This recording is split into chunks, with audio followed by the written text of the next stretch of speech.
यदि आप ए को मानते हो ये, ठीक है, इसके अंदर आपने क्वेश्चन को ले लिया क्यू, और आप बी को मान लेते हो ये, आपने इसका क्वेश्चन और इसका क्वेश्चन क्या लिया, अलग लिया। साथ में आपको ये भी लिखना होगा जो क्यू है वो क्या है, एम से बड़ा है।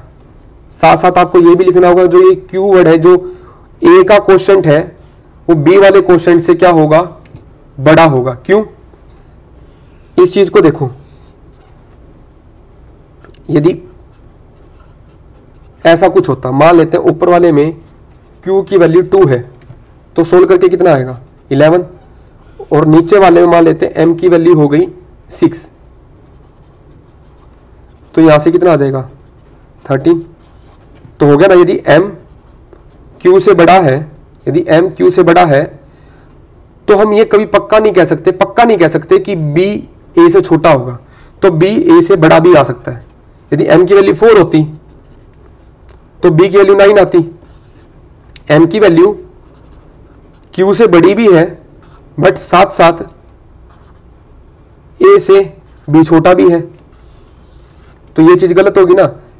M Q से बड़ा है तब भी A से बड़ा भी आ रहा है और कई बार A से छोटा भी आ रहा है, तो इस चीज में कंफ्यूज हो जाओगे ना आप कि M Q से बड़ा है तो एक केस में तो B बड़ा आ रहा है और एक केस में B छोटा आ रहा है, तो आप कंफ्यूज हो जाओगे कि एक्चुअली में केस आ क्या रहा है। तो आप हमेशा क्या लो, Q को M से बड़ा लो, ताकि जब Q M से हमेशा बड़ा होगा तो हमेशा ये चीज क्या होगी, फॉलो होगी ही होगी। ठीक है, अब Q क्या है, M से बड़ा है, क्लियर है। पहली कंडीशन आपने ये लेनी है। दूसरी कंडीशन जो M है, अब आपको क्या पता M ओड है या इवन है, आपको पता है M ओड है या इवन है, नहीं पता ना M के बारे में, ना ही आपको Q के बारे में पता Q ओड है या इवन है, आपको कुछ आइडिया नहीं है। तो आपको एक केस ये लेना है M जब ओड होगा, फिर एक केस जब लेना है जब M क्या होगा, इवन होगा। अब स्टार्ट करते हैं जनरल केस। सबसे पहले आपने A को माना ये और B को मान लिया ये, ठीक है, और लिख दिया Q क्या है, M से बड़ा। ये क्यों है, let Q is greater than M because A is greater than B, क्योंकि ये चीज क्या है, गिवन है। आपने ये चीज क्यों मानी, क्योंकि हमें इस चीज को लाना है। जब ये चीज होगी तभी तो ये चीज आप कह सकते हो पक्की तरीके से, ठीक है। जब आप ये चीज लोगे तभी आप इसके बारे में गारंटी से कह सकते हो, ठीक है। जनरल लिया आपने, दोनों क्वेश्चन को सेम नहीं लिया। M ओड भी हो सकता है, इवन भी हो सकता है, वो बाद की बात है। आपने अब सबसे पहले क्या करना है, A plus B divide by 2। सबसे पहले आपने क्या करना है, A plus B divide by 2, और दूसरी जगह करना है आपने A minus B divide by 2। आपने एक जगह क्या करना है, A plus B divide by 2, दूसरी जगह करना है A minus B divide by 2। A की वैल्यू कितनी है और B की वैल्यू डिवाइड बाई 2। सोल्व करता हूं,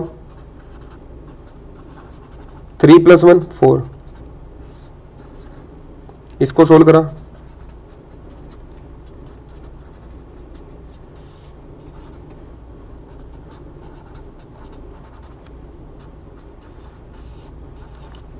सोल्व करता हूं इसको मैं, और इसका रिजल्ट क्या आएगा, डिवाइड बाई 2 करोगे, जब इससे 2 डिवाइड होगा तो ये आ गया, इससे 2 डिवाइड होगा तो M, और इधर से आ गया +2। इसको रिजल्ट सोल्व करो, इधर से रिजल्ट आ गया ये। तो यानी A plus B divide by 2 करा तो रिजल्ट आया ये, जब A minus B divide by 2 करा तो रिजल्ट आया ये। अजीब लग रहा है पर अब आएगा। अब एक्चुअली ये बताऊं, यहां पर अब आपको आने वाला है एक सिंपल सा 2 वर्ड की चीज आने वाली है। अब आपको आने वाला है मजा। अब आपको आएगा मजा, मजा आएगा अब समझने में कि अब सर क्या बताने वाले हैं। A प्लस बी को बाई 2 को ये ले सकते हैं, A माइनस बी बाई 2 को ये ले सकते हैं। आप A plus B divide by 2 को ये ले सकते हो, A minus B divide by 2 को ये लिख सकते हो। अब देखो एक चीज,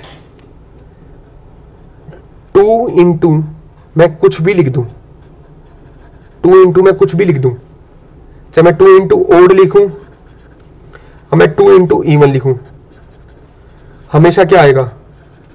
इवन आएगा। जैसे 2 इंटू ओड करा, 2 इंटू 7 मतलब ओड, हमेशा क्या आया? इवन। 2 इंटू ओड 8 करा यानी इवन करा, तब भी क्या आया? इवन। जब आप 2 को किसी से भी मल्टीप्लाई करोगे तो हमेशा क्या आएगा? इवन। ठीक है, पहली चीज आपने याद रखनी है। इसके बाद याद रखनी है, ठीक है, माइंड में होनी चाहिए आपके, दूसरी चीज, जब आप ओड नंबर के अंदर, जब आप किसी ओड नंबर के अंदर +1 करो तो क्या आएगा? इवन। जब आप किसी ओड नंबर में -1 करोगे तब भी क्या आएगा? इवन। जैसे आप 7 के अंदर +1 करोगे तो क्या आएगा? 8। 7 के अंदर -1 करोगे तो क्या आएगा? 6। तो जब आपने ओड के अंदर +1 करा तो क्या आया? इवन। ओड के अंदर -1 करा तो क्या आएगा? इवन। जब आप ओड के अंदर +2 करोगे तो वापिस से क्या आएगा? ओड। ये चीजें मैं आपको पहली क्लास के अंदर बता चुका हूं। जब आप इवन के अंदर करोगे 2 तो क्या आ जाएगा? वापिस इवन। या इवन के अंदर +1 करोगे तो क्या आ जाएगा? ओड। ये चीजें मैं आपको कहीं ना कहीं पहले बता चुका हूं। ऐसे कुछ ना कुछ हमने कब करी थी? जब हमने क्या करी थी? ब्रिज क्लास करी थी। फिर हमने क्या करी थी? ब्रिज क्लास करी थी। हमने ऐसा कुछ करा था, जब 2 को किसी से नंबर से मल्टीप्लाई करोगे तो हमेशा क्या आएगा? इवन आएगा। ओड में +1 करोगे तब इवन आएगा, ओड में -1 करोगे इवन आएगा। Same goes for even. Even +1 odd देगा, इवन -1 ओड देगा। ये चीज अब यहां पर यूज होगी बड़े ट्रिकी तरीके से। अब आप इस तरीके से समझोगे चीजों को। मैं वापस ये चीज पीछे लिख रहा हूं।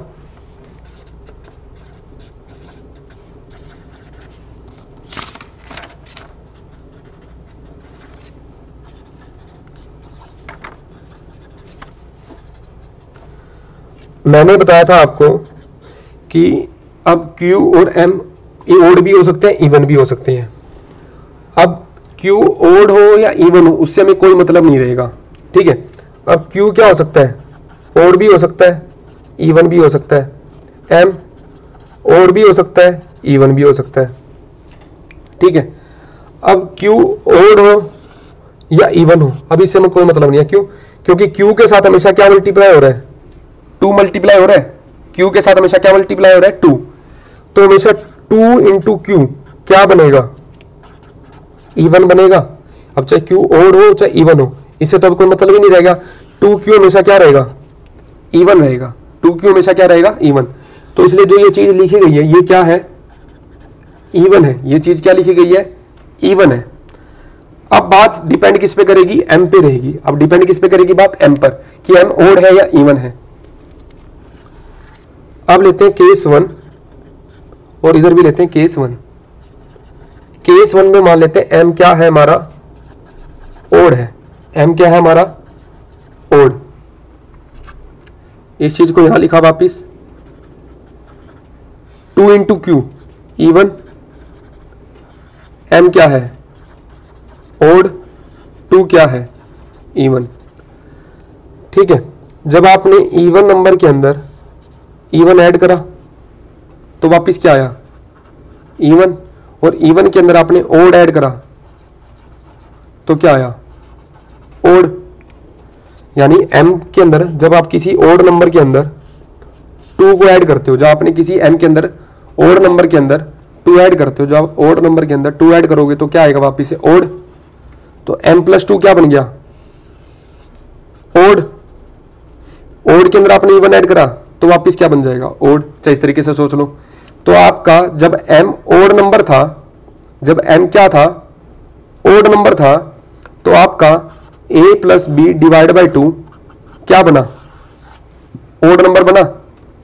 यहां पर आओ, ये क्या है? Even number. ये क्या है? Odd number. ये क्या है? 1। आपने ओड के अंदर +1 करोगे, आप ओड नंबर के अंदर +1 करोगे तो क्या आएगा? एक इवन नंबर। M+1 मतलब एक इवन नंबर, ओड +1 मतलब इवन नंबर। और जब आप इवन में से इवन सब्ट्रैक्ट करो या ऐड करो, आप 2 में आप 20 में 4 ऐड करो या 20 में 4 सब्ट्रैक्ट करो, इवन में इवन ऐड करो या इवन में इवन सब्ट्रैक्ट करो तो क्या आएगा, इवन ही आएगा। तो इवन माइनस इवन, इवन आया। तो आप कह सकते हो जो मेरा a minus B divide by 2 है वो मेरा क्या है, इवन नंबर है ना। देखो जब मैंने m को ओड लिया, m नंबर को ओड लिया तो एक चीज तो ओड आ गई तो साथ में दूसरी चीज इवन आ गई। उसी केस के लिए एक चीज ओड तो दूसरी चीज इवन। अब लेते हैं केस 2 जहां पे m क्या है, इवन मानते हैं। ऊपर ऊपर से बताऊंगा 2q even, m even, 2 even, even plus even plus even, even क्या आ गई, इवन चीज आ गई। तो मैं कह सकता हूं a plus B divide by 2 क्या है, इवन है। जब मैंने m को इवन माना तो मेरा a plus B divide by 2 वाला नंबर क्या आया, इवन आया। अब इसी m इक्वल्स टू इवन के लिए इसको सोल्व करते हैं। Even, even, odd. इवन में मैंने इवन सब्ट्रैक्ट करा या इवन में मैंने प्लस 1 करा, कुछ भी सोच लो आप, किसी भी वे में सोच लो वही चीज आएगी। इवन प्लस 1, m इवन है, इवन में मैंने प्लस 1 करा तो क्या आया, ओड। 2 क्यूब है इवन। जब मैंने इवन में ओड सब्ट्रैक्ट करा, 20 में मैंने 3 सब्ट्रैक्ट करा 17, या 20 में मैंने प्लस 3 करा 23। इवन में ओड सब्ट्रैक्ट करो या इवन में ओड ऐड करो, हमेशा क्या आएगा, ओड। तो ये चीज आ गई ओड। तो a minus B divide by 2 क्या बन गया, ओड। जब मेरा m इवन था, जब मेरा m इवन था तो एक नंबर तो आया इवन, दूसरा नंबर आया ओड। जब मेरा m ओड था तो ये आ गया ओड, तो ये आ गया इवन। एक बार ये ओड तो ये इवन, जब ये इवन तो ये ओड। ये है जनरल तरीका करने का। अब देखो